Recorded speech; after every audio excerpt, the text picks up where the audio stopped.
आत्ता तो जो साधारणतः एकूण विरोधकांचा आरोप त्याच्यामध्ये आहे की आधी लाभार्थी बनवायचं आणि मग मतदार बनवायचं, म्हणजे ती प्रोसेस करत आहे भारतीय जनता पक्ष, असं साधारणतः सगळ्या यांच्यामधून येत आहे. तर तसं घडत आहे का, किंवा तो जाणीवपूर्वक प्रयत्न होतं का? मला काही राजकीय बोलायचं नाही. आता मी कोणत्या राजकीय भूमिकेमध्ये नाही, मला राजकीय नाही बोलायचं. पण मी एक सजग महिला म्हणून ज्या नजरेने मी बघते ते फार महत्त्वाचं आहे. लाभार्थी बनवायचा याचा अर्थ काय होतो? मी आधीच जे सांगितलं की मुळामध्ये विचारामध्ये चूक आहे.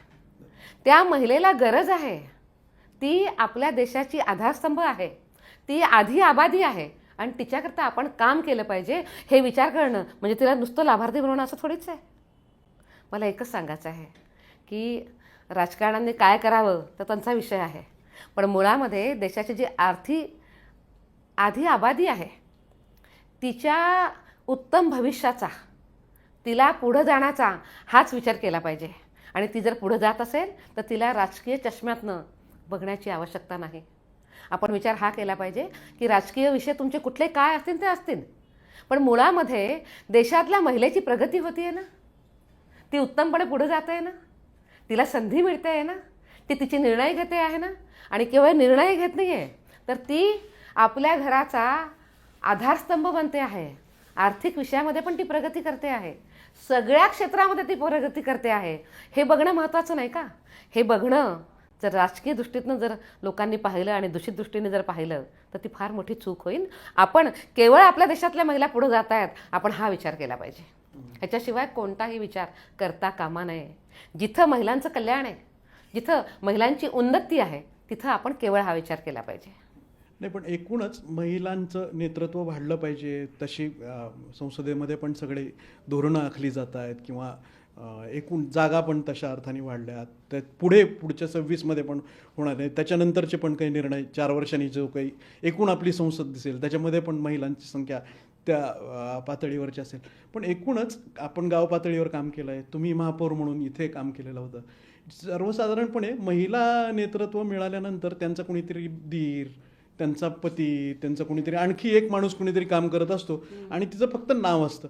तर एकूण तुम्ही या सगळ्या महिला नेतृत्वाच्या गोष्टींकडे ते कसं पुढं जायला हवं, किंवा त्याच्यात काय काय करायला हवं, असं तुमचं काही दृष्टिकोन, किंवा एकूण म्हणजे आता राष्ट्रीय अध्यक्ष म्हणून सुद्धा आणि भारतीय जनता पक्षाच्या कार्यकर्त्या म्हणून सुद्धा तुमची एक विजन किंवा दृष्टिकोन त्या अर्थाने काय असेल? तुम्ही म्हणता ते खरं आहे की अजूनही महिलांना राजकीय प्रतिनिधित्व जितकं हवं आहे तितकं मिळालं नाही.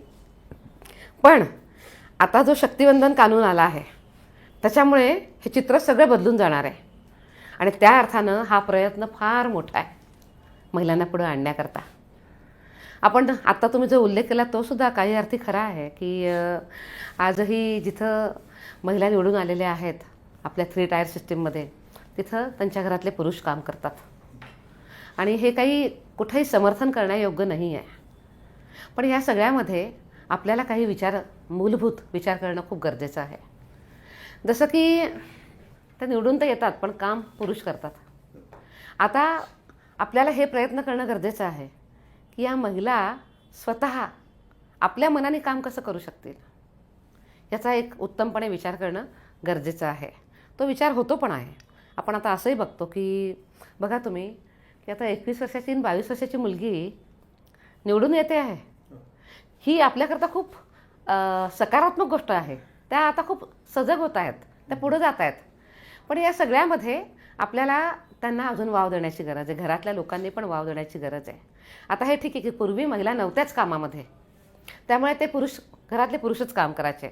आता त्या आल्या आहेत पण त्यांच्या आडून त्यांच्या घरातला पुरुष काम करतो आहे का, तर त्याला थांबवण्याची गरज आहे, त्याला समजावून सांगून थांबवण्याची गरज आहे. कधी कठोर ॲक्शनसुद्धा घेण्याची गरज आहे. पण त्यासोबतच महिलांचं प्रशिक्षणसुद्धा तेवढंच उत्तमपणे होण्याची गरज आहे.